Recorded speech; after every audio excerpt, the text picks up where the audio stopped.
Scott Vicknair, injury attorneys, we fight for the win. All right. Good morning, everybody. This is David Vicknair, and I'm here with my co-host for the show today, Caitlin Carrigan. Brad is out of town. Caitlin, thanks so much for being with us today. Of course. Thank y'all. I hope Brad is enjoying the Italian lifestyle still, for the record. But glad to be here. Caitlin's been counting the days that Brad's been in Italy with his wife. This is the Overrule podcast brought to you by Scott Vicknair. We're really excited. We have an awesome guest today. A close personal friend of mine, Blake Barbera, who's a physical therapist. He's been a therapist for many years now, about 11 or 12 years. And we're excited to talk to him today about different health and fitness tips, as well as therapy and long-term fitness and therapy ideas, treatment, and also tips for all of our listeners. Blake, thanks so much for being with us. Welcome. Blake Barbera, Evolve Rehab Recovery. Welcome to Overrule. Thanks for having me. All right, Blake, so I was hoping you could just tell us briefly a little bit about Evolve Rehab and Recovery. I know that for many years you had been in a traditional PT clinic, but that you went out on your own and started your own business about a year ago, which was Evolve. Can you tell us just a little bit about it, the type of patients you treat, and a little bit about the business? Evolve Rehab is a hybrid physical therapy practice, which means that it is one-on-one. It is all cash-based. The first evaluation is 90 minutes long, so I don't feel the need to hurry through the background. When did your back pain start? It hurts you during squats, but has it always been there? Do you notice it with other activities? All those types of questions that there's just no time for in a traditional setting. I always tell people when they go to the doctor, think about your issue, whatever it is, no matter what the medical issue is, and write your questions down and have them prepared. Because if you don't, you're going to get in that visit, you're going to go blank, you're going to start looking at the doctor or the therapist, whoever it is, and before you know it, they're gone and you don't have any questions answered.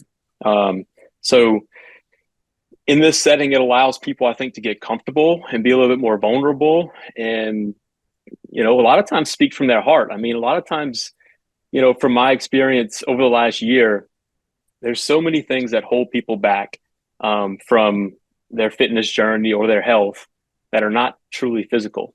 Sure. There are a lot of physical ailments that are presented because, we're stressed at home, or we work, 12-hour days and go home to kids and family and we don't sleep. And now, our whole system is thrown off, whether it be from inflammation or lack of activity or whatever it might be. And so it allows me to kind of find those issues and help people to help themselves, essentially.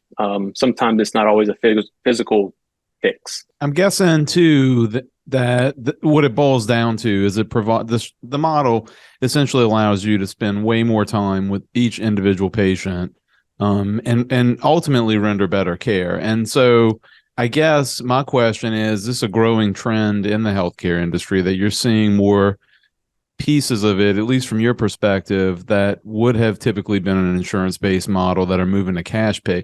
Like dentists, a lot of dentists have always skewed more to cash pay. I'm just an observation I've made, but I'm wondering if you're seeing that more in the therapy world now. Yeah, for sure. I mean, I'm, part of a community of people that are all cash-based in terms of, we discuss, what we do ongoing and how we implement things and try and help deliver a better product for people. And that's ultimately what it's about. We all get into healthcare to help people. And we get so burnt out in the traditional system, not only for ourselves, but for our patients. And for me personally, it was going to work every day, having a plan of what that day was going to turn out like, and then getting in the midst of the craziness and legitimately having to decide who I was going to commit my time to for that day. And I just always felt a guilt about that inside of me, that I'm choosing to work with you over you because, maybe you're a little further in the process and you've been here long enough to know what you need to do, but this person's in pain and I need to go spend time with them. And that's unfair to the person who is maybe halfway through their journey and just needs that little extra push or that little adjustment in their exercise program to get over the hump. And I have to choose to not, spend time with them. And so that's probably the biggest thing. The money is not the driver. We don't do cash because we want to make more money. You can make a lot more money seeing 4 or 5 people at a time than seeing one at a time, right? Absolutely. It's really about how we help people and why we do the job we do, essentially.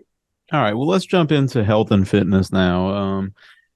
Can you give our listeners, from what you see in training your patients, like 2 or 3 key small little tips that you wish that people did regularly to develop not only their short-term but long-term fitness and health? Is this any coincidence that we're asking Blake these questions the day before you leave for your beach trip, David? What can I do in 24 hours to maximize fitness? Give me a crash diet, Larry, over the next week. You need to go for a walk every day on the beach or wherever you're going. Okay? Yeah. Just don't swim with the sharks. Come back safely. Great advice. So I guess, a couple things is the first thing in terms of being successful long-term is be honest with yourself on where you're at and where you want to go and where you want to see yourself. And then once you can be honest with yourself and where you're at, then be willing to take the uncomfortable step to just move towards that direction. And don't feel like you need to be able to achieve whatever that goal or level of fitness or health is in a short period of time. So that'll be the first thing is be honest, reflect on where you're at and why you're there, and then be willing to make changes either in the way you live your life or maybe just your commitment to show up, right? To better move towards your goal. The second thing would be to give yourself some grace and some flexibility in the process. Far too often, whether it's a fitness journey or a diet, right, for the sake of losing weight that many people go on, we get so caught up in not showing up or eating a bad meal or not having a good week that we allow it to derail ourselves in the process. Yep. And so I think just understanding that it is a process, right? Nobody develops long-term back pain in a day. Nobody develops obesity in a day. And so why we have this perception that we should be able to go see someone or we should be able to show up to the gym or do a crash diet and have it go away in a couple sessions or a month or 2 months or 6 months is just a false sense of reality. And so allowing yourself to stumble along the way, but then just continue to get up and move in the right direction. And that kind of brings me to my last thing is develop as much consistency and a routine as possible. And I think if you do that, ultimately you're going to find progress. It may not be as fast as you'd like it to be, but progress is progress. And I think that, if you look at diet, because this is an easy thing for people to relate to, everybody wants to lose a bunch of weight. And nobody is happy with losing 2 pounds in a month. They think that, oh my gosh, I only lost 2 pounds this month. Well, if you just think about it over the course of a year, how happy would you be at the end of the year if you lost 25 pounds? Yeah, absolutely. You probably would be thrilled. Right. I saw something interesting too yesterday, just by chance. I knew we were going to talk about this. It was just a motivational speaker I follow on Instagram. And it was talking about how you just have to get up and do it. Right. It's everybody talks about, I see that person who gets up early every morning and goes to the gym, and that's so horrible. That person just gets up and does it, and they make it look easy. Most of the people who make the things that they look easy, which are hard things, just do them. And so what I found, which is probably what you find with a lot of the patients who are consistently training and focusing on health and fitness, is if I just make myself do it at the time that's best for me in the day, it just gets done. And it's just it becomes a routine. Then you don't even think about it anymore. It becomes a part of your life, right? Yep. It is always better to show up and do stuff, right? Do a workout that you would consider to be just 50% of what you could normally give than to sit at home and sulk and be upset and then deal with the frustration of not showing up at all. Right. Mentally, physically, it's always better to do something than do nothing. And as you build the habit, then eventually you'll have more and more of those good days that you're really proud of, I heard you talk once, Blake. I think this was on a fitness podcast you were on, And I thought this was a really good, interesting point that I'd never really thought of it before. And it kind of dovetails in my next question, which is like, how important do you find that weightlifting is? Some people have like this default, right? They run the cardio as a health and a fitness tool. But how critical from your perspective is weightlifting being a part of a health regime? And the thing I was talking about that I heard you talking once before is like, well, squats are hard, right? Nobody wants to do squats. But like when you think about like long-term fitness, not just what you want to look like in 6 months or a year, like elderly people typically have problems like sitting down and getting back up. So like the weightlifting habits and the things that you're doing now are going to enable you to have a quality of life 40 or 50 years from now. Can you kind of talk about that a little bit? I just thought that was a really interesting point I heard you make, and I never really thought of it in that context. Yeah, it's probably my favorite thing to talk about, because I think everyone relates. When you get older and, to be the age of being a grandparent and, you have grandkids and things like that, we often see those people as being old. The older I get, the less I see that. But my mother would call it wise beyond her years. They're looking pretty young every year now. But the thing that strikes me is, and I see it in myself too. I don't go out and like somebody asked me to go play in a soccer league, adult soccer league, and I was like, oh no, I can't do that because, well, for one, I'm gonna if I get injured, then my business is gone. But as we get older, we become more and more fearful of more and more things, and that is strictly a consequence of not doing them regularly enough. And so when you get older, the things that you become fearful of are even more simple, like, oh my gosh, like I can't get down on the floor with my grandkids because I don't want to need help to get up. Or, I've fallen off, I can't get up. What is that thing, Life Alert, that everyone wears? Yeah. Like, my God, like if those people would have just got up and down from their chair 20 times a day as a form of exercise, outside of breaking a bone when they fall, they would be able to get up. It's really that simple. And so from a muscle strengthening development standpoint, that is so much more beneficial to long-term health, in my opinion, than cardio. Another stat that I find will probably interest people is from the age of 30, you lose 1 to 2% of muscle per year if you don't exercise. And so exercise. if you don't strength train, if you don't strengthen your muscular system, right? So and the thing that I think a lot of people talk about as you get older is, oh, my metabolism is slowing down, but it really doesn't. Ultimately, if you look at muscle is the biggest burner of calories in our entire body. And so if you are losing 1 to 2% muscle over the course of 30 years, from the age of 30 to 60, how much muscle have you lost? And so how much less tissue do you have that's actually burning calories simply by just waking up? Yep. So yeah, maybe we're gaining weight faster, or it's harder to lose weight. And that is because essentially you have a lower threshold of the amount of calories that you'll naturally burn on a day-to-day basis.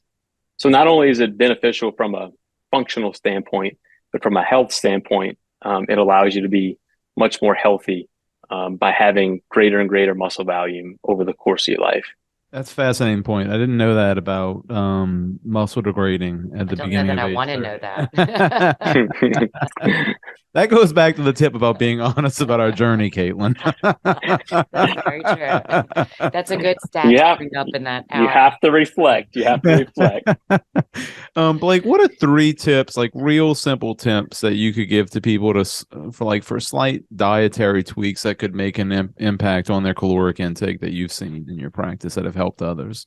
So I'm not a dietitian, and I have a couple of close dietitian friends of mine that really help to guide this talk for my clients that maybe have a very specific weight goal. But the thing that I always tell people to start with is simply protein intake. We should get roughly 0.8 to 1 gram of protein per pound of lean body mass, right?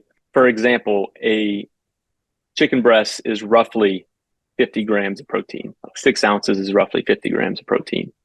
So the average person probably needs somewhere between, I don't know, 80 and 150 grams of protein. So one chicken breast gives you anywhere from, 30 to 50% of your daily intake. So just increasing protein intake will ensure that if you're on some type of weight loss journey, that the weight that you lose is not muscle weight. The worst thing you can do is lose weight and lose a good chunk of muscle in the process. Because then again, you're setting your threshold down lower, and you can't just continue to decrease calories, because eventually you'll have nothing to decrease from. So protein intake. The second thing would be drink a lot of water, because that'll help with like cravings during the day. And then the third thing, very simply, is plan. We can't all meal prep, but everyone can plan a breakfast because you're at home, and everyone can plan some form of snack, which is simple to put in a purse, a bag, whatever it might be. And I think if you do that, then you allow yourself the best chance on a day-to-day basis, whether, you're on the road or have a very strict schedule in the same place every day, to be more successful. Yeah, the water tip is interesting and poignant, because I'm sitting here, I'm wondering, in this Diet Coke We I'm see drinking, it. We see it. Is there water in Diet Coke, Larry? There's water in there, but there's a lot of other things that I would not recommend. All right. Next thing I wanted to ask you is, we talked a little bit about people who just get out and do it in their fitness routine and long-term fitness routine. What are, if anything, some common traits that you see in the clients that you have that do have long-term success? Like, what are some of the things that you see about them that kind of separate them from the ones who maybe struggle along in their rehabilitation and or fitness journey with you? I think the people that have had the most success with me, whether it's in this practice or other practices, and when I refer to these people, I'm talking about the people who have, long-standing issues or a real pain that has an underlying issue, not just, oh, I broke my leg and I'm rehabbing from that, right? Is people that truly are ready to make a change, and have accepted the fact that they need to change day in and day out in order to see something meaningful happen. So first, the people that are ready, because if they're not mentally ready for the journey, then they're not going to be successful. And then being consistent in the journey, even if that means I'm going to do 2 exercises every day and that's all I'm going to do for a period of time, just showing up and being consistent. And I think the one other thing is there's a purpose behind the journey. It's not simply, oh, I just want the pain to go away. But why do you want the pain to go away? Not because you can live your life with less pain, but what are the things that the pain truly stops you from doing that are meaningful to you, that give you purpose to show up and be consistent? And I think once you figure that out, then you have the recipe to be successful. Until then, you're content with getting out of pain, going back to your old ways, and the pain returning again because you never really changed the root cause of what's causing it or what's allowing it to linger. You mentioned results being longer. Like, for our listeners who are listening to this, I'm like, okay, I'm going to take some of Blake's tips and I have to start thinking about like different fitness changes or health things I want to do in both my diet or in fitness journey. I mean, what is the, like, when we're saying like, the results you want to see, those may take years, right? I mean, what should people, from the aspect of them being mentally prepared to commit to a fitness journey, like, can you I know that's a little bit of a general question, but like, what type of time frame should they be looking at, both short-term and long-term results? Generally, I tell people from a weight loss and fitness standpoint, I would not get on the scale weekly. I would get on the scale monthly. And I would reassess just like you would in the business, like every 3 months. Like, allow yourself to be consistent in a routine for 2 to 3 months. And at the end of 2 to 3 months, reflect on what you did in the previous 2 or 3 months to get to where you're at today. And be honest with yourself if you really committed the time during that journey to either, one, make a change, to do something new or different, or progress yourself, or look back and go, you know what, I wasn't very consistent. I just need to keep doing the same thing and become more consistent. You can't go to the gym this week and get home and look in the mirror and go, oh yeah, big changes this week. No, it's not going to happen that way. So the bigger the goal or the more change that needs to occur, the longer the time frame. Now, let me ask you with Evolve, so like if people are like, I don't know where I should start, like obviously there's an option to have like in-person training at gyms where people are around. That's a little bit more expensive. But I've seen with one of our friends, and I think you do this as well at Evolve, that there is options for people that you can manage their programming remotely in an app. Can you talk a little bit about that, or where people should even get started? Yeah. So for me, my practice is cash, but it's considered what we call in this industry a hybrid practice, where there's a combination typically of in-person visits and some type of online communication, exercise programming. The thing that I've always thought about as a therapist is I don't know how anybody can get here 2 to 3 times a week. Like, how would I leave my job 2 to 3 times a week to go to therapy? Right. And most people, if they're willing to go through the journey, have the ability to exercise on their own. They just don't know what to do. In my practice model, really the focus is let's evaluate you, find out what you need, and then let's set you on a course through exercise and some in-person visits if necessary, to allow you the guidance from a physical therapist who understands your ailments, your limitations, your weaknesses, to write an exercise program, to not only work around your issue, but work through your issue so you can, ultimately get to whatever your goal is. So, in writing my plans is very outcome driven. So, you may want to run a marathon, whereas Caitlin may want to bodybuild. How about that, Caitlin? She may want to get on stage and enter a bikini bodybuilding contest. So your programs are going to look very different, right? Even though you may be both working through some back pain or some shoulder pain. And so what it allows people to do is to have me as their, essentially their healthcare like advisor, to message me any time of the day and say, hey, I'm feeling this type of way. What do I do? Because usually it's more a lack of doing from uncertainty than actually having something significantly wrong that slows us down. Right. It's just people don't know where to start and they're overwhelmed. They don't know where to start. But then even if I give somebody an exercise program today, that may change in 2 weeks. And it's like, well, what do I do now? Right. And so this gives them the avenue to say, hey, I'm ready for more, but what is the safe thing for me to do next? Right. But I like that y'all take the guesswork out of it. And I really feel that at Evolve, y'all are catering to the client, the patient, and making it as convenient as possible, because you're right, Blake. I mean, there's never a good time to not be doing what you're doing, and y'all are allowing, and your business model is allowing, I feel, people to prioritize their health. And from what I'm hearing you say, it's really an investment that we have to decide we're ready to make, but y'all are set up to allow us to make that investment. Yeah. Earlier we talked about being consistent, right? Well, you can't be consistent if you're always constrained by, well, you have to go here at 11 a.m. or you have to go here at 1 p.m. because that doesn't always fit your schedule.